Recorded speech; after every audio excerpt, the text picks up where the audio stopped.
It's the Church of Jesus Christ.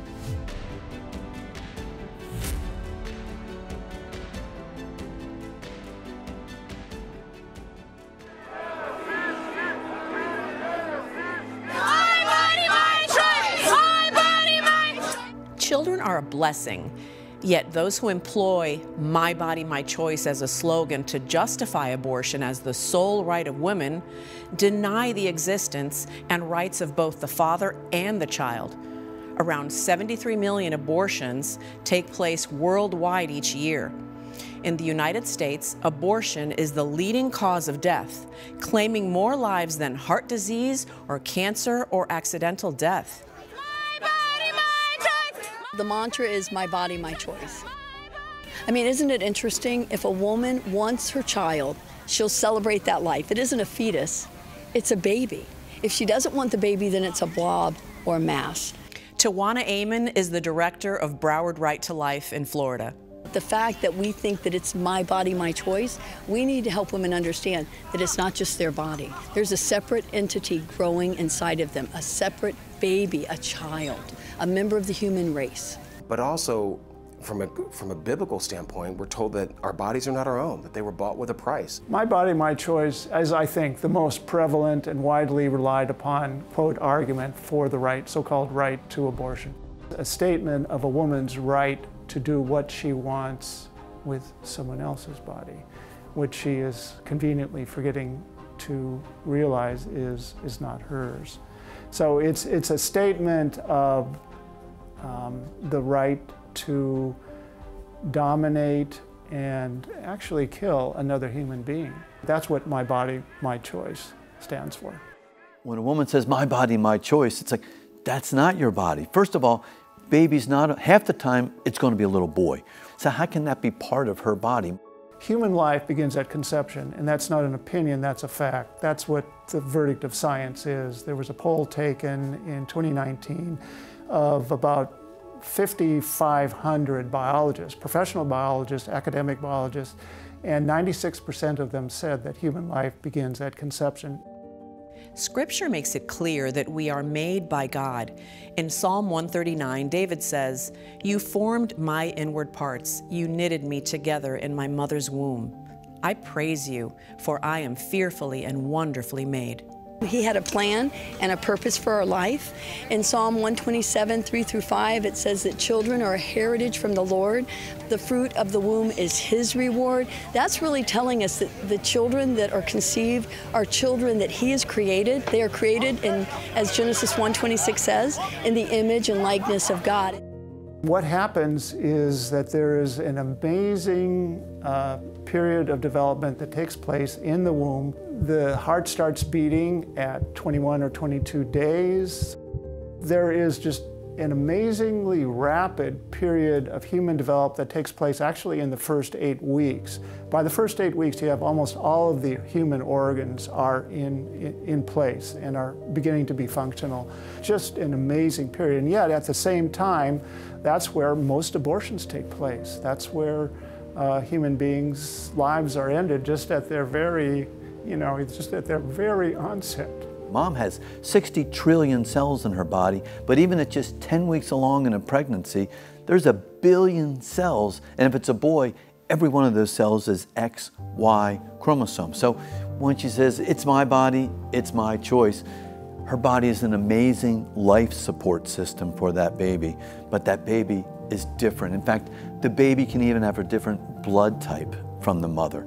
The pro-abortion world wants to deny the reality that it is a baby that is conceived in the womb, a baby with distinct DNA, either male or female from the very outset. And they use terms like blob of tissue, product of conception, and even the word fetus. All of those things are used in an attempt to deny the humanity of the unborn child. At the moment of conception, eye color, hair color, the sex of the baby is all determined. All your DNA, the library of who you are, will be spelled out at that moment. So if that child is allowed to survive, that child will grow up and who knows what they could become. There is a large community of people here in the United States who are survivors of abortion. The estimate is that there's over 85,000. Some of them bear the wounds in their own bodies from the attempt to eliminate their lives. But these people are a cloud of witnesses to the fact that my body, my choice is complete nonsense. I survived a failed abortion. It was in 1977 that my birth mother, as a college student, actually had a saline infusion abortion forced upon her against her will. But instead of being delivered as a successful abortion, I was accidentally born alive. You call this a choice, but there is very little choice. When I was first delivered, I weighed a little less than 3 pounds. I suffered from severe respiratory, liver problems, seizures. The doctors actually thought I had a fatal heart defect because of the amount of distress I was under. But I'm perfectly, quote unquote, perfectly healthy today. My emotional and spiritual scars run much deeper than anything physically. When Melissa Oden survived the attempted abortion, she was then adopted by loving Christian parents. At age 30, Melissa finally met her birth mother. She had spent over 30 years of hers believing that I had died that day at the hospital. It is the most heartbreaking thing you could ever imagine. She was told the abortion was successful. She didn't know if it was a little boy or a little girl who had lost their life in that abortion. But what she did know is that she regretted every single moment. Abortion is not only fatal to the unborn child, but it's also very harmful to women. There are all kinds of negative consequences that follow women who have had abortion, up to including death. Statistics are not kept on how many women are injured or die from complications of abortion, but studies show that women who have abortions are more likely to suffer from depression, anxiety, suicide, and substance abuse than women who haven't had abortions. Each abortion increases the risk of mental disorder by 23%. Additionally, women who undergo abortion have a significantly higher rate of death from violent causes. I had an abortion when I was 18, and I really didn't understand what I was doing, and I didn't get any information about it. And when I realized what it was, it just broke my heart and really sent me into a state of depression. Women suffer, families suffer. There is a loss that goes on really over time because you've cut someone out of the tree of the human family. And so that baby would have gone on to grow up, to marry, to have a job, to have children. So all of that is taken out of the human story. The tragedy of the my body, my choice ethic is the resulting culture of death, fostered by this radical commitment to murder. Even some pro-life advocates hop on the bandwagon to declare death for exceptions such as rape. But they too are buying the lie. Homeschool parents Ryan and Bethany Baumberger are dedicated to pro-life education and telling others about what might have never come to pass if Ryan had been aborted. My biological mother experienced the horror and the violence of rape, and yet still was courageous enough to give me life, to give me the gift of adoption. You know, when it comes to the issue of abortion, I literally am the 1% that is used 100% of the time to justify abortion. But yet, the circumstances of our conception never change the condition of our worth. I know that my life would be radically different if I wasn't married to my best friend, the father of my children. We've walked through birthing biological kiddos and also walked through adopting some of our children.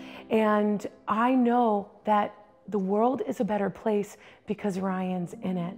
And he really is that tangible example of good things can come from very difficult situations. Having been conceived in rape, I'm something that is often in the abstract for people. But that's why when I speak in college campuses and conferences and churches, I'm right there in that flesh and blood example of what so many people have rejected, or the lie that they've embraced that I don't deserve to live.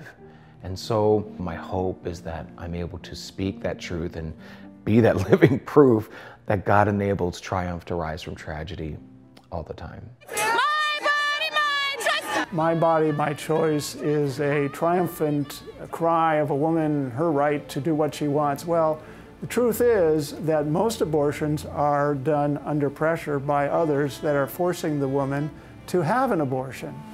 And some 60% of all abortions are done under pressure and are coerced. So that's another way in which this slogan belies the reality of what abortion is. And it was through Christ that I experienced healing and freedom. And as I understood how he died for me and how his word enabled me to set the captives free, that I want that same freedom for women. I want them to experience what God can give them, how he can heal them and restore them and redeem their life for his glory. My body, my choice is a devastating and deadly lie, but the truth is life-giving and has infinite potential. We are just passionate about illuminating the truth that every human life has God-given purpose. So whether you're planned, unplanned, able, disabled, you have purpose. I'm hopeful. I'm hopeful for the future, a future America that does not believe that abortion is somehow an act of compassion, but it's an act of injustice. I owe my life to Jesus. That's the only reason why I'm alive. That's the only reason why I'm reunited with my biological family, right? This is a story that I want the world to hear. You know, yes, I fight for life. Yes, every child deserves better than what I went through in that abortion. But more importantly, our whole world deserves the restoration and reconciliation that's been done in my life and the life of my biological family. But none of this would have ever been possible if I wouldn't have first been blessed to live.